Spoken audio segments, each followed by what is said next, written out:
শুভ সন্ধ্যা বন্ধুরা। আজ ৯ এপ্রিল বৃহস্পতিবার। আজকের সন্ধ্যার বরাক তথা সমগ্র আসামের গুরুত্বপূর্ণ খবরগুলি হল: অসম বিধানসভা নির্বাচনের ভোট গ্রহণের দিনেই একাধিক দুঃখজনক এবং ভয়ঙ্কর ঘটনা সামনে এসেছে। এরই মধ্যে একটি ৬৯ নম্বর নদুয়ার বিধানসভা কেন্দ্রের ২৩০ নম্বর বুথ কেন্দ্রে দেবেন হর নামের দ্বিতীয় পোলিং অফিসারের আকস্মিক মৃত্যু ঘটেছে। জানা গেছে, রঙ্গাপাড়ার এই সহকারী শিক্ষক সকাল প্রায় ৭টা ৩০ সময় বুথ কেন্দ্রেই অসুস্থ হয়ে পড়েন। সঙ্গে সঙ্গে তাকে হাসপাতালে নিয়ে যাওয়া হলে পথেই মৃত্যু হয় তার। এই মর্মান্তিক ঘটনায় এলাকায় শোকের ছায়া নেমে আসে। এদিকে ভোট দান চলাকালীন আরেকটি অঘটন ঘটে গৌরীপুরে। ভোট দিতে এসে লাইনে দাঁড়িয়ে থাকা অবস্থায় হঠাৎ অসুস্থ হয়ে পড়ে মৃত্যু হয় বাবর আলী নামের এক ব্যক্তির। শুক্রবার ২০২৬ সালের মাধ্যমিক অর্থাৎ এইচএসএলসি পরীক্ষার ফলাফল ঘোষণা করা হবে। শিক্ষামন্ত্রী ডক্টর রনোজ পেগু জানিয়েছেন, এইচএসএলসি পরীক্ষার ফলাফল ঘোষণার জন্য সম্পূর্ণ প্রস্তুত অসম রাজ্য বিদ্যালয় শিক্ষা বোর্ড। বিধানসভা নির্বাচনে ভোট দিতে এসে এইচএসএলসি ফল প্রকাশ নিয়ে এই মন্তব্য করেন শিক্ষামন্ত্রী।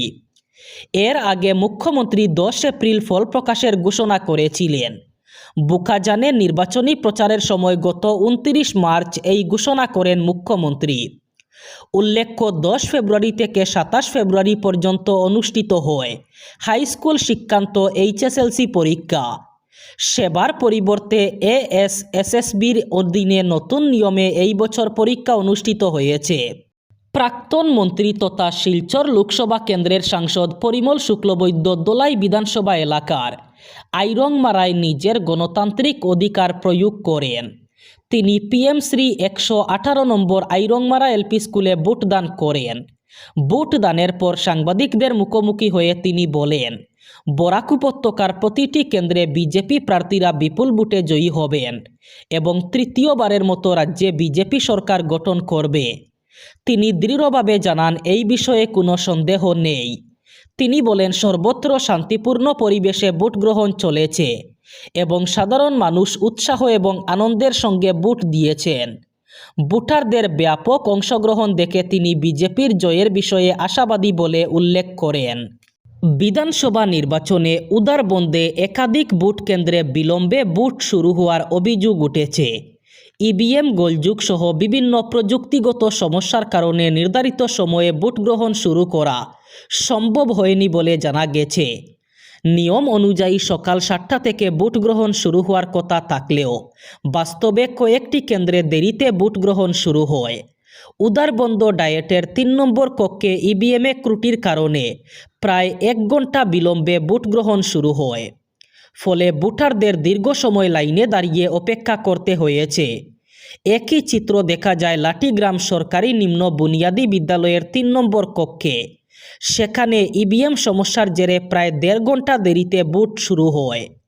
এছাড়া গোসাইপুর জন্ম সিং হাই স্কুলের ৩ নম্বর কক্ষেও নির্ধারিত সময়ের অনেক পরে ভোট গ্রহণ শুরু হয়। তবে একাধিক বুথে বিলম্ব হলেও কোথাও কোনো অপ্রীতিকর ঘটনার খবর পাওয়া যায়নি। শেষ খবর পাওয়া পর্যন্ত উদারবন্দে শান্তিপূর্ণভাবেই সম্পন্ন হয়েছে ভোট গ্রহণ।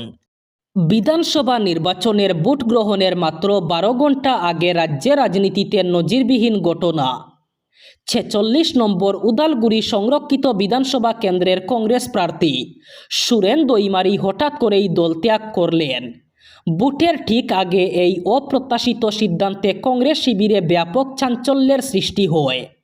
রাজনৈতিক মহলের মতে এই পদক্ষেপ কংগ্রেসের অভ্যন্তরীণ অস্থিরতার ইঙ্গিত বহন করছে। দলত্যাগের কারণ ব্যাখ্যা করে সুরেন দৈমারি সংবাদ মাধ্যমকে বলেন, কংগ্রেস আমার সঙ্গে বিশ্বাসঘাতকতা করেছে। টিকিট দেওয়ার পরও দল কোনো সহযোগিতা করেনি। আমি ফোন করলেও নেতৃত্ব গুরুত্ব দেয়নি। একাই নির্বাচনী প্রচার চালাতে হয়েছে। তাই গৌহাটিতে শীর্ষ নেতৃত্বের কাছে পদত্যাগপত্র জমা দিয়েছেন তিনি বলেন, আমি এখন কোনো দলের সঙ্গে যুক্ত নই। তিনি বলেন, কংগ্রেস থেকে আমার কোনো লাভ হয়নি। এই দল প্রতারণা করে। যে সময় কংগ্রেস নেতৃত্বাধীন বিরোধী জোট সরকার গঠনের দাবি করছে, সেই সময়ে এই দলের প্রার্থীকে যথাযথ গুরুত্ব না দেওয়ার অভিযোগ উঠে এসেছে। ফলে ভোটের মাত্র কয়েক ঘন্টা আগে প্রার্থীর এই পদত্যাগ অসমের রাজনীতিতে বিরল ও তাৎপর্যপূর্ণ ঘটনা হিসাবে বিবেচিত হয়েছে। পাঞ্জাব ন্যাশনাল ব্যাংকের গ্রাহকরা সাবধান। পাঞ্জাব ন্যাশনাল ব্যাংক সেই সব অ্যাকাউন্টধারীদের সতর্ক বার্তা দিয়েছে যাদের অ্যাকাউন্টে গত 3 বছর ধরে কোনো লেনদেন নেই। ব্যাংক জানিয়েছে প্রয়োজনীয় পদক্ষেপ না নিলে আগামী 15 এপ্রিলের পর ওইসব অ্যাকাউন্ট বন্ধ করে দেওয়া হবে।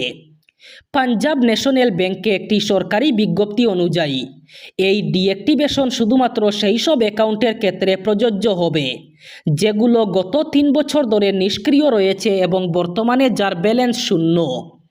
এই বিষয়ে bank social media platform Twitter অথবা বর্তমান এক্সে পোস্ট করেও গ্রাহকদের এমন অ্যাকাউন্ট সক্রিয় করার কথা জানিয়েছে। সতর্ক বার্তা দেওয়ার পাশাপাশি পাঞ্জাব ন্যাশনাল ব্যাংক অ্যাকাউন্টধারীদের 15 এপ্রিলের মধ্যে তাদের অ্যাকাউন্ট পুনরায় সক্রিয় করার পরামর্শ দিয়েছে। এর জন্য আপনি নিকটবর্তী পিএনবি শাখায় গিয়ে আপনার কেওয়াইসি প্রক্রিয়া সম্পন্ন করতে পারেন।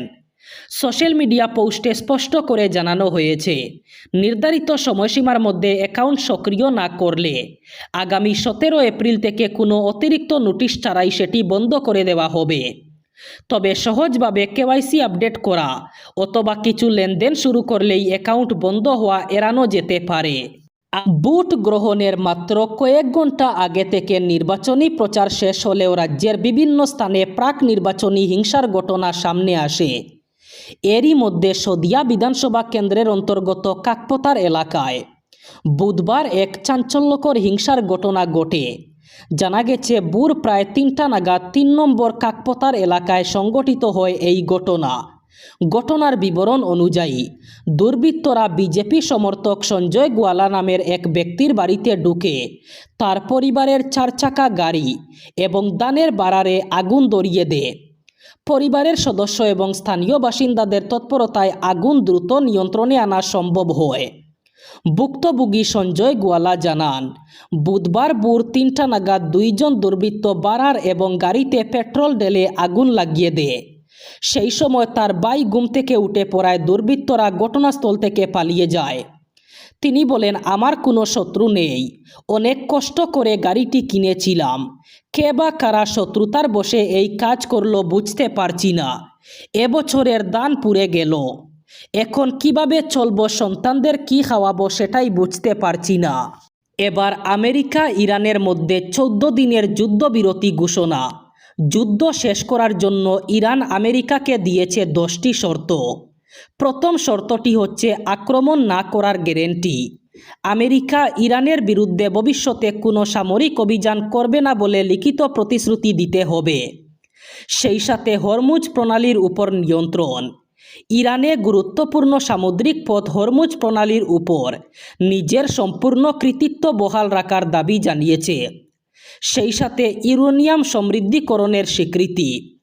ইরানের ইউরেনিয়াম সমৃদ্ধ করার অধিকার আমেরিকাকে স্বীকৃতি দিতে হবে।